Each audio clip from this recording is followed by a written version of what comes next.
আল্লাহ রাব্বুল আলামিন বলেন, ওয়ামাল হায়াতুদ দুনিয়া ইল্লা মাতাউল গুরুর।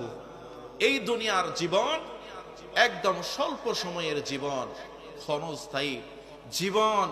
এই দুনিয়াটা পার্থিব ভোগ বিলাস ব্যতীত আর কিছু নয়। আমরা মূসা আলাইহিস সালাতু ওয়াস সালামের নাম শুনেছি, যিনি সরাসরি ভাবে আল্লাহ তাআলার সাথে কথা বলতেন। কার সাথে? একটু উচ্চ আওয়াজ করে বলেন, কার সাথে?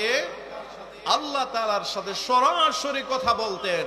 এই জন্য মূসা কালিমুল্লাহ, ঈসা রূহুল্লাহ, আদম সফিউল্লাহ, ইব্রাহিম খলিলুল্লাহ, আর আমার আপনার প্রিয় নবী হলেন মুহাম্মদ হাবিবুল্লাহ। বলেন আল্লাহু আকবার।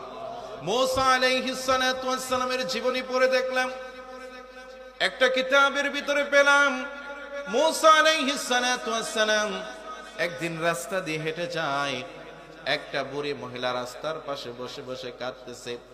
সামনে একটা লাশ, কাফনের কাপড় দিয়ে মোড়ানো। আল্লাহর পয়গম্বর মূসা জিজ্ঞাসা করলেন, বুড়িমা আপনি কাঁদতেছেন কেন?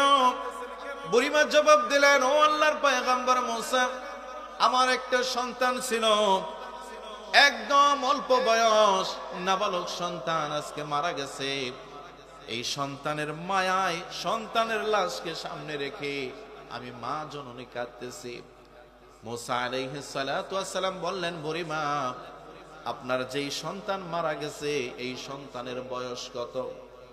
বুড়িমা জবাব দিলেন, ও আল্লাহর পয়গম্বর, আমার সন্তানটা হলো একদম নাবালক সন্তান, মাত্র তার বয়স হলো 250 বছর। কয় বছর? চিল্লায় বলেন, কয় বছর? মাত্র 250 বছর বয়সে মারা গেছে।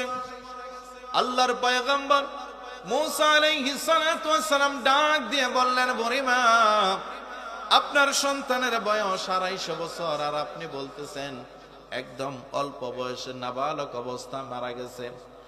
বুড়িমা শোনেন, শেষ জামানায় আল্লাহ রাব্বুল আলামিন এমন একজন পয়গম্বরকে দুনিয়াতে পাঠাবেন, ওই পয়গম্বরের উম্মত দুনিয়াতে বেঁচে থাকবে মাত্র 70, 80, 90, 100 বছর। কথা বলেন ঠিক কিনা?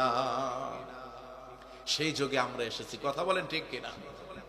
বুড়িমা অবাক হয়ে গেলেন, ডাক দিয়ে বললেন, ও আল্লাহর পয়গম্বর মূসা, এই মাত্র 60, 70, 80, 90, 100 বছর জিন্দেগি পেয়ে তারা কি করবে? আল্লাহর পয়গম্বর বললেন, তারা সবকিছুই করবে।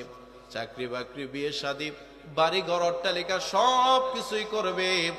ওই বুড়িমা ডাক দিয়ে বললেন, ও আল্লাহর পয়গম্বর মূসা শোনো, ওই যুগে যদি আমি আসতাম, আল্লাহ রাব্বুল আলামিন যদি আমাকে সেই যুগে পাঠাতেন, আমি আল্লাহর কসম করে বলছি, একটা গাছের নিচে যায় নামাজ বিছায়া একটা সেজদায় আমার জীবনের 60, 70, 80 বছর কাটাইয়া দিতাম। বলেন আল্লাহু আকবার।